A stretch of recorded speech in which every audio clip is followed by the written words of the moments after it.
everybody. I'm Will. And I'm Kristin. This is So I'm watching Downton Abbey, Season 1, Episode 6. The Trouble with Troubling. The Trouble with Sybil. Sybil gets political. I'm really enjoying it. It is it's like the stakes are staggering, and also yet there are so few stakes. Yeah. Like it's very like, on the one hand, Sybil got a head injury. On the other hand, did Mr. Bates steal a bottle of wine? It's so stupid. It's okay. So I'm having the issue, especially with Thomas. O'Brien, she's just kind of funny to me.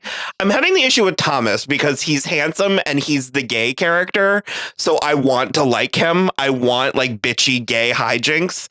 And I just said it, bitchy. I was pegging him as like bitchy or like a jerk. No, he's but like it's evil. Yeah. It's like it's too much. Yeah. Answer for it. Do something about it. To be fair, a little bit Mr. Bates is bringing it on himself. Well, just in that he's making it fun. Like, I don't know. Basically, so Thomas was stealing wine like 2 episodes ago, and Bates caught him and didn't even say anything. He was gonna let it go. Yeah. Right? Well, he was gonna let it go, but then Thomas did the snuff box thing. So and Thomas like has it in his head now that they have to get rid of him before he can get rid of them. Mm-hmm. And he's looped O'Brien in this. And so it's this. Well, O'Brien doesn't like him either. Sure. But she's just contrary. It's this ongoing thing where it's like getting so convoluted for like no reason. And so basically they frame Bates for stealing the wine. They can't even frame him. They just go to Carson and are like, I maybe might have seen him touching the cellar key. It was swinging. Yeah, I maybe might have seen him. It was very like Pinocchio from Shrek 2. Uh-huh. And then because Carson went and did inventory. Well, yeah, we saw him doing inventory a while back, and he was missing cases of wine. But then also Daisy went to go grab sauce or something for Thomas, and he goes, "You do that for me," and she's a friggin' dummy, and so she goes, "I'd do anything for you," and so then him and O'Brien get Daisy to lie to Carson and be like, "Yeah, I for sure saw him with wine with like a bottle," because like Thomas says, I might have seen him with the cellar key, and then O'Brien is like, I saw him with a bottle. How? Well, he's the one that admits that the wine was missing. And Carson's like, how could you know that unless you were the one who took it? And then he wouldn't answer that because he couldn't explain how he knew the wine because he refuses to throw them under the bus. And I can't with this reason where it's like, well, now if I tell on Thomas, it's going to sound like I'm just trying to protect myself. Although, and that's the kind of logic these people deal in. Sure, but like nobody downstairs likes O'Brien or Thomas. Everyone else is constantly being like, bite your poisonous tongue. Yeah. Every time they say something offhand. Yeah. And I just it's so annoying. And so because they had that meeting with them where both Anna and Hughes were in there, like chomping at the bit for blood. And like, Anna was like, "You bitch." But that's the thing is like Bates just also he's not even falling on his sword. He's like putting his sword on the ground and throwing himself on it because Carson is going to let it go because Daisy comes and recants her story after William says something really, he's like just helping the horse because it's the right thing to do and he's nice and he likes Lady Mary, and Daisy's like, oh crap, I think I did something bad. There's another option. Yeah. And so she recants her story to Carson, which is then when they have that whole meeting. But then Bates stays behind with Anna and Hughes and Carson and is like, I am a thief and I was a drunk and I'm like, get. And so I'll resign. And I'm just like, shut up. Because even Miss Hughes was like, I'm sure there was more to it than that. To which he was like, oh, actually, I think he was like, maybe, but that's irrelevant. And you were like, there is more to it than that. It's not necessary. I actually don't fully remember, but it's not like a Jean Valjean thing. He wasn't like stealing bread to feed his family, but it is very like, I do remember there being a reason. And it's just like, I mean, he went to war and got injured. and also he said he was in jail for it. So it's like, you did your time. Shut up. To which I would say what Lady Violet said, which is everybody goes down the aisle with half the story hidden. I really liked that. Be quiet. Like, I'm sick to death. And the thing is like, I'm only this annoyed because I have watched all of it now. If I was watching it the first time, I wouldn't be as annoyed. Like, you are not. I still find it kind of charming. It's nice to have. I mean, I absolutely see what you mean, because it's like at this point he's still on like the white knight like side of the martyrdom, the martyr coin for me.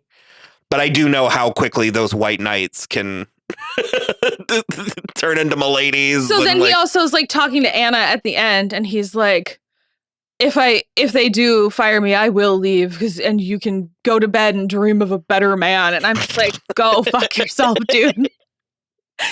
Because she is so in. It's like she's all in, and she's like, there is no better man. You're it. And he's just like droopy dog or Eeyore.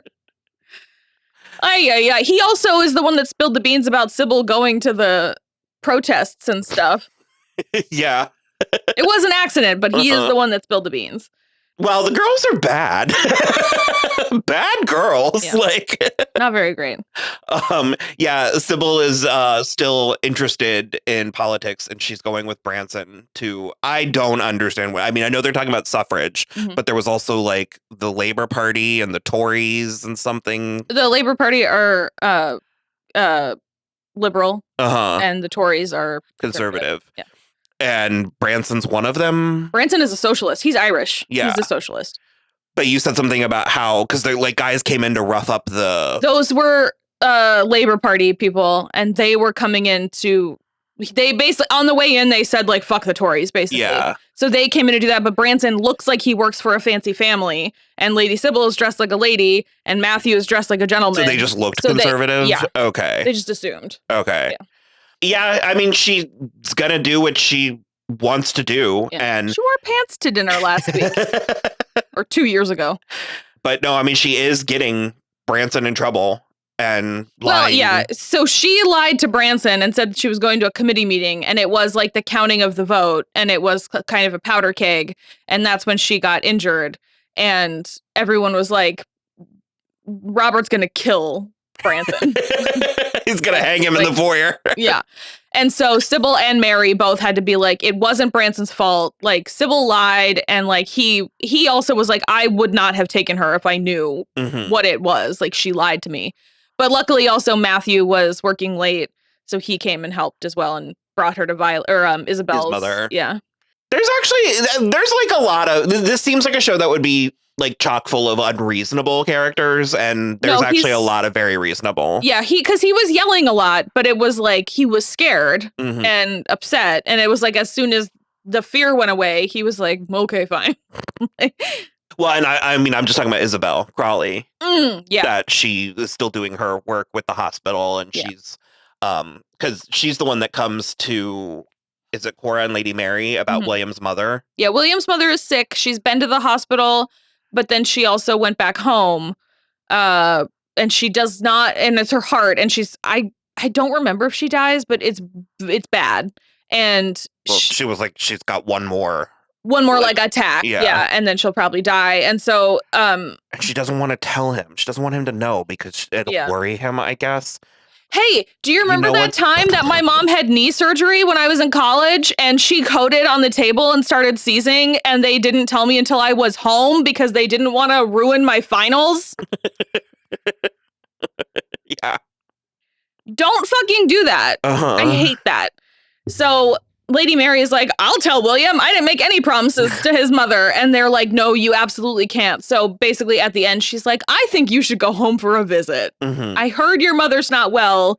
She'd love to see you. Yeah. I like Lady Mary. I like how they're doing it. I like how they're intriguing us and winning us over with the characters and stuff, that there are like layers and stuff. Because the whole Pamuk thing is such a strong plot for episode 3. Yeah. And it is sort of coming back where Edith wrote the letter to the ambassador. Yeah. And then, or the ambassador's footman or something the like embassy. that. Embassy. Yeah. It's gotten to like a cousin a family or a niece member or of Violet's. Yeah. And so she wrote to Violet that she was devastated to have to inform her. Mm-hmm. She was delighted. Apparently not. Yeah. That Mary was involved with we didn't read the letter. It's all like circumspect where it's like there's something about Mary. But it was enough. Some sort of involvement with the Turkish diplomat and everything. It was enough that there was probably some like sexy talk, and then they had to drag him back, and Violet was like, well, she couldn't have taken him back by herself, so someone helped her, and that's when Cora was like, it was me. Yeah. Yeah. I don't know. I feel like I should have more analysis or like more to say, but I'm just sort of like, I don't know. I like it. It's also, there's not a lot of like depth yet. It's cozy. Yeah. Yeah. I like Cora. I like that her and Violet sort of have this like, like they butt heads, but there is like a mutual. Well, I like that they both have like their own strengths, because a lot of the times Cora sort of like bends to Violet because she's still the matriarch of the family.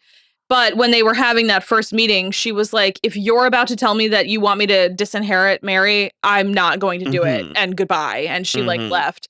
So when Violet comes there's a lot of ride or die. Yeah. A lot of it in like a fun way. Yeah. Like a good. I agree. Yeah. So when Violet comes back to the house later, she's like, I'm like not jazzed about it, but like Mary's family, so we're obviously going to stick by her. I liked the sort of like the way that they were talking about it, where it's like when something bad, I don't remember if they said tragedy or whatever, but like when something bad happens, you can wish it didn't happen, or you can try and minimize the fallout. Yeah. And so that's what they're doing. And it's like, I mean, even going back to the Mr. Pamuk thing, it's like Cora made her distaste known, but she's also not like holding it over Mary. She's not like using it as like a cudgel any chance she gets to like. Unfortunately, Mary is still holding it against herself, because she and Matthew have started getting along better. And after he helps. It's also working for me. Yeah, it's great. So after he helps save Sybil, she sits with him because like Mrs. Hughes brought up sandwiches for him. So she sits with him and they have wine and fruit and sandwiches together. And then she's like, I think Sybil has a crush on you. You'll have to be like gentle. I think Sybil does too. You kind of hinted that nothing really comes of it. But it's really cute. And so they have this kind of like veiled thing about, I mean, like, they don't really whether or interact. not they've been flirting. Like they don't have like a ton of peers and stuff. Yeah. So it's like they have to constantly be falling in love with whoever is just in the room with them. Like, I mean, kind of. Let me tell you about someone named Edith. No, but it's really cute. She's doing great right now. So right now, Mary and Matthew end up kissing, and then she reveals to Cora that he proposed, and Mary off screen. I thought that was odd. Mary is insisting that she tell him about Pamuk because otherwise it would be dishonorable. To which then Violet said she reads too many novels. So that's where we're at with that. Mm-hmm. Yeah, I think Edith, she's with Sir Arthur. Sir Anthony, there you go. And he took her for a ride in the car. He got tired of Mary blowing him off. She took him for a ride in the car where he talked at length about his late wife. And then they ended up, or they're going to go to a concert. Mm-hmm. He's going to take her to a concert. Yes! I'd love to go. Robert was like, you don't even want to know what genre, what type? Classical. It's just slam poetry. You know she'd love that. Miss Patmore, they think, has cataracts. Yeah. Which, yikes. Yeah. They said there are treatments, but she's worried that she's going to lose whatever vision she does have still. And also, I just went through it with my mom. She just had cataract surgery. And so knowing what 2025 surgery was like, I can only imagine what 1915 surgery is like. Ugh. I don't remember what happened. Surgery. Yeah, I don't remember what happened, actually. But yeah, that is, I think, mostly it. It was like a lot of things were happening. Like William pet a horse, and did they kill the horse? It was lame. No. Oh, he was brought at a dinner. Its last meal. A poultice. What does that mean? It goes on the wound. Oh, I thought it was like The horse is fine. She was riding it at the end. I thought it was another one. No, the horse is fine. It was fine for everyone. Yeah. Lame doesn't always mean its leg is broken. Yeah, I thought because they like were. horse legs don't really heal. Yeah. Like usually if they're broken. But when Sybil and Gwen were going, and they ended up saying the horse went lame, but it's because it just threw a shoe. It just can't operate properly. Okay. The horse is fine. Diamond is fine. Okay. Yeah. And he wants to be a groom. No, the stable master thinks he should give up being a footman and be a groom. Second footman. Mary's kind of a bitch. I love it. I mean, She was like, really? well, because he was like, my mother. mom's so proud of me. And she was like, for what? Yeah. She wanted me to Do better you have another myself. job that you haven't told me about? Oh, boy. That's my favorite part about her, though. Yeah. Oh, Carson also got some sort of letter about Mary. And the Pamuk thing. There's something about Mary, and Yeah. he's really worried about it. I love they take everything so seriously. Yeah. Well, we did pass that episode where I told you that Mary's his favorite. Mary is Carson's favorite. He did say that to her, and so he's like extra worried about her reputation. They are also, that was actually so funny. Because if that doesn't work with Matthew, they're going to have to take her and find some Italian. Yeah, a not too picky Italian. Because so Sybil, it's going to be Sybil's first season. And so they were like, we really need to be like paying attention to Sybil when we go to London. But Cora is like, we really need to get Mary settled. So we're going to have to focus on her. And then Robert was like, poor old Edith. What about her? And Cora literally was like, she's going to be an old maid. Well, she was like, she'll take care of us in our old age. And he was like, how dreadful. Yeah. Which at first I thought meant like for her. No, for them as well. For everyone involved. But now she goes on these dates with Sir Anthony, and Robert was like, I think we might have to hire a nurse. I loved it. I love the whole thing. It's amazing. Also, Pharaoh was in this episode. Yeah. The best character. He's in every episode. The puppies are in every episode. He barked when Sybil came in to ask to go to the counting. Yeah. So I'm just having fun. All right. We're going to go do the last one.